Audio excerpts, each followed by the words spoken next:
بسم اللہ الرحمن الرحیم۔ اللہ کے نام سے شروع جو بڑا مہربان اور نہایت رحم کرنے والا ہے۔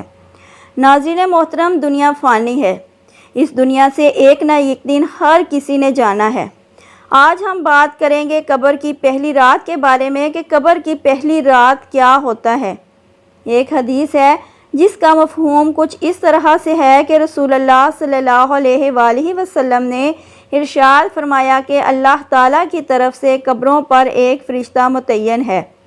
جب میت کو دفن کیا جاتا ہے تو وہ اس کی قبر کی مٹی ہموار کرتا ہے اور لوگ واپس جانے کے لیے مڑتے ہیں تو قبر سے ایک مٹھی بھر مٹی لے کر لوگوں پر پھینک دیتا ہے اور کہتا ہے اپنی دنیا کی طرف واپس چلے جاؤ اور اپنے مرنے والے کو بھول جاؤ۔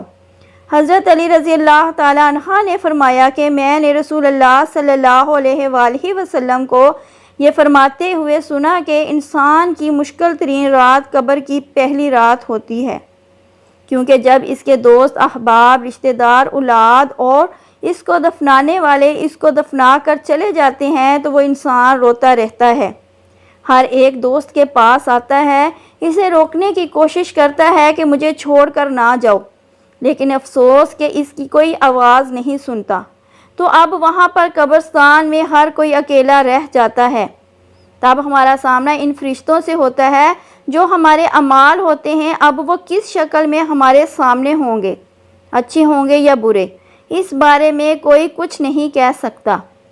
تب وہ ہم سے اس دنیا میں گزری ہوئی زندگی کے متعلق سوال کریں گے، جن سوالوں کے جواب ہماری اس زندگی میں موجود ہیں جب تک ہم سانس لے رہے ہیں۔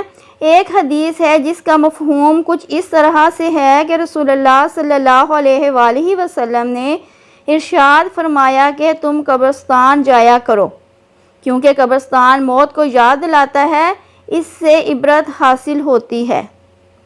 میں نے اپنے رب سے اپنی والدہ کی قبر پر جانے کی اجازت مانگی تھی، مجھے اس کی اجازت مل گئی، لہٰذا تم بھی قبرستان جایا کرو، اس سے دنیا سے بے رغبتی پیدا ہوتی ہے اور آخرت یاد آتی ہے۔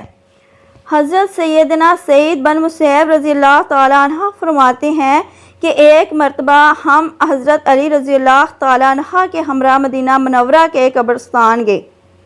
حضرت علی رضی اللہ تعالیٰ عنہ نے قبر والوں کو سلام کیا اور فرمایا اے قبر والو، تم اپنی خبر بتاؤ گے یا ہم تمہیں بتائیں؟ سیدنا سعید بن مسیب رضی اللہ تعالیٰ عنہ فرماتے ہیں کہ ہم نے قبر سے وعلیکم السلام ورحمۃ اللہ وبرکاتہ کی آواز سنی اور کوئی کہنے والا کہہ رہا تھا کہ اے امیر المؤمنین، آپ ہی خبر دیجئے کہ ہمارے مرنے کے بعد دنیا میں کیا ہوا۔ حضرت علی نے فرمایا سن لو، تمہارے مال تقسیم ہو گئے، تمہاری بیویوں نے دوسرے نکاح کر لیے، تمہاری اولاد یتیموں میں شامل ہو گئی، جس مکان کو تم نے بہت مضبوط بنایا تھا اس میں تمہارے دشمن آباد ہو گئے، اب تم اپنا حال سناؤ۔ یہ سن کر ایک قبر سے آواز آنے لگی اے امیر المؤمنین، ہمارے کفن پھٹ کر تار تار ہو گئے، ہمارے بال جھڑ گئے، منتشر ہو گئے، ہماری کھالیں ٹکڑے ٹکڑے ہو گئیں، ہماری آنکھیں بہہ کر رخساروں پر آ گئیں، اور ہم نے جو نیک اعمال کیے تھے ان کو پایا، جو کچھ پیچھے چھوڑا اس میں ہمارا نقصان ہوا۔ جب مردے کو قبر میں رکھا جاتا ہے تو اس کی نماز اس کے دائیں طرف آ کر کھڑی ہو جاتی ہے، روزہ بائیں طرف کھڑا ہو جاتا ہے، قرآن مجید کی تلاوت اور اللہ کا ذکر سر کی طرف آ کر کھڑے ہو جاتے ہیں، اور جماعت کے ساتھ نماز پڑھنے کو جو قدم چلے ہیں وہ پاؤں کی طرف کھڑے ہو جاتے ہیں۔ اس کا عذاب اس قبر میں اپنی گردن نکالتا ہے اور مردے تک پہنچنا چاہتا ہے۔ اگر وہ دائیں طرف سے آتا ہے تو اس کی نماز کہتی ہے پرے ہٹ، خدا کی قسم یہ شخص دنیا میں بہت مشقت اور مصیبت اٹھاتا رہا ہے، اب ذرا آرام سے سویا ہے۔ پھر عذاب بائیں طرف سے آنا چاہتا ہے تو روزہ اس طرح اس کو ہٹا دیتا ہے۔ پھر وہ سر کی طرف آتا ہے تو تلاوت، قرآن ذکر، ذکر الہی اس کو روک دیتے ہیں، ادھر تیرا راستہ نہیں۔ غرض یہ کہ وہ جس طرح سے بھی آنا چاہتا ہے اس کو راستہ نہیں ملتا۔ یہ اس واسطے ہے کہ اس نے دنیا میں اپنے رب کی عبادت کی۔ ناظرین محترم، لہٰذا وہ عذاب عاجز اور کمزور ہو کر واپس چلا جاتا ہے، اور اس کے بعد صبر جو ایک کونے میں کھڑا ہوتا ہے وہ ان عبادتوں سے کہتا ہے کہ میں تو اس انتظار میں تھا کہ اگر کسی طرف کی عبادت میں کچھ کمزوری ہوگی تو میں اس کی طرف ہمدردی کروں گا، مگر الحمدللہ تم نے ہی مل کر اس کو دفع کر دیا، لہٰذا اب میں اعمال نامے تولنے کے ترازو میں اس کے کام آؤں گا۔ قبر میں دو فرشتے جن کو منکر اور نکیر کہا جاتا ہے آتے ہیں، جن کی آنکھیں بجلی کی طرح چمکتی ہیں اور آواز بادل کی گرج کی طرح ہوتی ہے۔ اس کے دانت گائے کے سینگوں کی طرح باہر کو نکلے ہوتے ہیں، ان کے منہ سے آگ کی لپیٹیں نکلتی ہیں، بال اتنے بڑے کہ پاؤں تک لٹکتے ہوتے ہیں، ان کے ایک کاندھے سے دوسرے کاندھے تک اتنا فاصلہ کہ کئی دن چل کر ختم ہو۔ مہربانی اور نرمی ان کے پاس سے نہیں گزرتی، لیکن سختی کا معاملہ مومنوں کے ساتھ نہیں کرتے، بلکہ پھر بھی ایسی ڈرونی شکل و صورت کی ہیبت ہی کیا کم ہے۔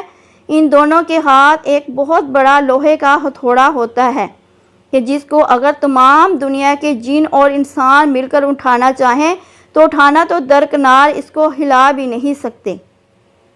ناظرین محترم، پھر کیا ہوتا ہے؟ وہ آ کر مردے سے کہتے ہیں بیٹھ جا۔ مردہ ایک دم اٹھ کر بیٹھ جاتا ہے اور کفن اس کے سر سے نیچے سے سرک جاتا ہے۔ وہ سوال کرتے ہیں تیرا رب کون ہے؟ تیرا دین کیا ہے؟ تیرا نبی کون ہے؟ اگر مردہ نیک ہوتا ہے تو کہتا ہے میرا رب اللہ ہے جو وحدہ لا شریک ہے، میرا دین اسلام ہے، میرے نبی حضرت محمد صلی اللہ علیہ وآلہ وسلم ہیں۔ یہ سن کر وہ دونوں کہتے ہیں تو نے سچ کہا۔ تو اس کی قبر کی دیواروں کو سب طرف سے ہٹا دیا جاتا ہے، جس سے وہ چاروں طرف سے بہت وسیع ہو جاتی ہے۔ اس کے بعد فرشتے کہتے ہیں سر اٹھاؤ۔ مردہ جب اوپر کو سر اٹھاتا ہے تو اس کو ایک دروازہ نظر آتا ہے جس میں جنت نظر آتی ہے، اور وہ کہتے ہیں اللہ کے دوست وہ جگہ تمہارے رہنے کی ہے، اس وجہ سے کہ تم نے اللہ تعالیٰ کی اطاعت اور فرمانبرداری کی۔ حدیث پاک میں آتا ہے کہ رسول اللہ صلی اللہ علیہ وآلہ وسلم نے ارشاد فرمایا کہ قسم ہے اس ذات پاک کی جس کے قبضے میں میری جان ہے کہ مردے کو اس وقت ایسی خوشی ہوتی ہے کہ وہ کبھی ختم نہیں ہوگی۔ اس کے بعد وہ فرشتے کہتے ہیں کہ اپنے پاؤں کی طرف دیکھ۔ جب وہ دیکھتا ہے تو وہ دوزخ کا دروازہ نظر آتا ہے جس سے دوزخ کا حال نظر آتا ہے۔ وہ فرشتے کہتے ہیں اے ولی اللہ تو نے اس دروازے سے نجات پا لی۔ اس وقت بھی بندے کو اس قدر خوشی ہوتی ہے جو کبھی ختم نہیں ہوگی۔ اس کے بعد اس کی قبر میں 70 دروازے جنت کے کھل جاتے ہیں جن سے وہاں کی ٹھنڈی ہوا اور خوشبوئیں آتی رہتی ہیں اور قیامت تک وہ انہی بہاروں میں رہے گا۔ کیسی خوش نصیبی ہوگی وہ روح جس کے ساتھ اللہ تعالیٰ اپنی مہربانی اور رحم و کرم کا سلوک فرمائے گا۔ جب نافرمانی کرنے والا قبر میں رکھا جاتا ہے تو قبر اس پر تنگ ہو جاتی ہے کہ اس کی پسلیاں دوسری طرف کی پسلیوں میں گھس جاتی ہیں۔ اس پر کالے سام مسلط کر دیے جاتے ہیں، اس کی ناک اور پاؤں سے کاٹنا شروع کرتے ہیں یہاں تک کہ درمیان میں دونوں طرف کے سانپ آ کر مل جاتے ہیں۔ پھر اس کے پاس دو فرشتے جن کا نام منکر اور نکیر ہے قبر میں آتے ہیں۔ وہ آ کر پوچھتے ہیں تیرا رب کون ہے؟ تیرا دین کیا ہے؟ تیرا نبی کون ہے؟ وہ ان کے ہر سوال میں جواب دیتا ہے میں کچھ نہیں جانتا۔ اس کے اس قدر زوردار مارتے ہیں کہ اس کی گرد سے چنگاریاں قبر میں پھیل جاتی ہیں۔ استغفر اللہ۔ اس کے بعد اس کو کہتے ہیں کہ اوپر دیکھ۔ وہ اوپر کی طرف جنت کا دروازہ دیکھتا ہے، جہنت کی باغ و بہار وہاں نظر آتی ہے۔ فرشتے اس نافرمان سے کہتے ہیں اے اللہ کے دشمن اور نافرمان، اگر دنیا میں تو اللہ کی اطاعت و فرمانبرداری کرتا تو یہ تیرا ٹھکانہ ہوتا۔ ایک حدیث ہے جس کا مفہوم اس طرح سے ہے کہ رسول اللہ صلی اللہ علیہ وآلہ وسلم نے ارشاد فرمایا کہ قسم ہے اس ذات پاک کی جس کے قبضہ میں میری جان ہے کہ اس کو اس وقت ایسی حسرت ہوتی ہے کہ اس جیسی حسرت پھر کبھی نہیں ہوگی۔ پھر دوزخ کا دروازہ کھولا جاتا ہے اور وہ فرشتے کہتے ہیں اے اللہ کے دشمن یہ تیرا ٹھکانہ ہے، اس کے لیے کہ تو نے اللہ کی نافرمانی کی۔ 70 دروازے جہنم کے اس کی قبر میں کھول دیے جاتے ہیں، جس سے قیامت تک گرم ہوائیں اور دھواں وغیرہ اس کو آتا رہے گا۔ اللہ تعالی ہم سب کو معاف فرمائے اور جہنم کی آگ سے بچائے، آمین ثم آمین یا رب العالمین۔